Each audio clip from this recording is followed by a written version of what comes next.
मानी के गांव में होता है जालिम चौधरी जो अपने नौकर पर काफ़ी जुल्म करता है और एक दिन होता है उसके साथ कुछ ऐसा जिससे वो काफ़ी हैरान हो जाता है। तो आइए देखते हैं कि ऐसा क्या होता है। चौधरी साहब के आने से पहले इन गाय का दूध निकाल लेता हूँ, पहले ही मेरी वजह से काफ़ी लेट हो गई है। फिर चौधरी अपने कमरे से बाहर आता है और वो जमील को देखते देखते गिर जाता है। ओए अस्कर, पकड़ो है मुझे आकर, मेरे पाँव में चोट लग गई है। क्या हुआ है चौधरी साहब? मैं अभी आ रहा हूँ। ओए जमील, तू ना आई है मेरे पास? असगर किधर मर गया है तू? जल्दी आ।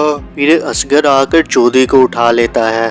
क्या सुबह सुबह इस मनहूस जमील का चेहरा देख लिया? इसकी वजह से मुझे इतनी बुरी चोट लगी है। मैंने अपनी नई फैक्ट्री का इफ्तिताह करने जाना था। चौधरी साहब, मेरी वजह से कैसे हो सकता है? मैंने तो अपना काम ही कर रहा था, मैंने थोड़ी किया है ये। एक तो तू मनहूस ने मेरे पाँव में चोट लगवाई और ऊपर से मेरे साथ जुबान लड़ा रहा है। चलो असगर, इसे जंगल में छोड़ कर आ, खुद ही इसे जंगली जानवर खा लेंगे। फिर आइंदा कभी भी इस मनहूस का चेहरा हमें नहीं देखना पड़ेगा। चौधरी असगर को मनहूस समझ बैठता है और असगर को वो जंगल में छोड़ने का कहता है और फिर असगर उसे जंगल की तरफ ले जाता है। तो आइए आगे देखते हैं कि क्या होता है। चलो जमील, आज तेरा आखिरी दिन है, फिर हम तुझ जैसे मनहूस का चेहरा कभी भी नहीं देखेंगे। लेकिन भाई मुझे ये तो बता दो कि मेरा कसूर क्या है? मुझे क्यों इतनी बड़ी सजा आप देने जा रहे हैं? तुझे नहीं पता क्या? तुझ मनहूस का चेहरा देखकर चौधरी साहब के पैर में चोट लग गई, उन्होंने इतने जरूरी काम से जाना था। मेरे भाई चौधरी साहब मुझे इसलिए मनहूस कह रहे हैं क्योंकि उन्होंने सुबह उठकर मेरा चेहरा देखा और सिर्फ उसके पाँव में ही चोट लग गई। लेकिन मैंने भी तो सुबह उठकर चौधरी साहब का ही चेहरा देखा है और देखो मैं तो अपनी जान से ही हाथ धो रहा हूँ। तो सोचो ज्यादा मनहूस कौन हुआ, मैं या चौधरी? बात तो तुमने सही की है, लेकिन चौधरी ने अब मुझे कहा है उनका काम भी तो करना ही होगा। लेकिन भाई ऐसा तुम कैसे कर सकते हैं? तुम मत करना ऐसा मेरे साथ। लेकिन भाई छोड़ दो मुझे भाई। जमील असगर को अपनी बात बताता है और वो जमील को वहाँ छोड़ देता है और फिर वो चौधरी के पास आ जाता है और फिर चौधरी को पता चलती है एक ऐसी बात जिससे वो खुश हो जाता है। तो आइए देखते हैं कि ऐसा क्या होता है।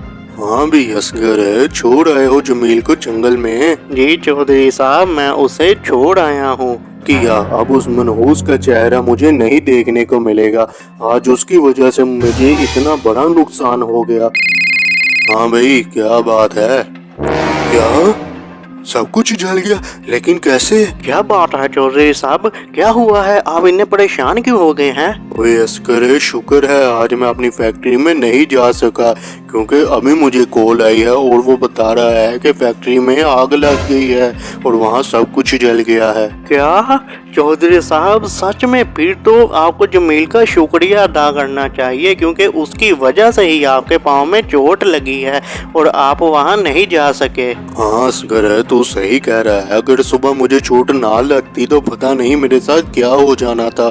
और जाओ तुम जमील को जंगल से ले आओ, इससे पहले उसे कोई जंगली जानवर नुकसान ना पहुंचा दे। चौधरी साहब, मैं जमील को जंगल में नहीं छोड़ कर आया था क्योंकि चौधरी साहब कोई भी किसी के लिए मनहूस नहीं होता, क्योंकि अगर उसकी वजह से आपको चोट लगी तो आपकी वजह से उसकी भी तो जान जा सकती थी, इसलिए मैं उसे नहीं छोड़ कर आया। और देखें, उसकी वजह से आपकी जान अब बच गई है। हाँ असगर, तू सही कह रहा है, लेकिन जमील है कहाँ? फिर जमील भी वहाँ आ जाता है। जमील, मुझे माफ कर देना, आज तुम्हारी वजह से मेरी जान बच गई और मैं तुम्हारे साथ क्या करने जा रहा था। असगर चौधरी साहब को समझाता है और चौधरी उसकी बात समझकर काफ़ी ज़्यादा शर्मिंदा महसूस करता है और वो जमील से भी माफ़ी मांगता है। इससे हमें ये पता लगता है कि जो भी किसी इंसान को मनहूस कहता है, क्या पता उसकी वजह से ही आपका कोई फ़ायदा भी हो जाए।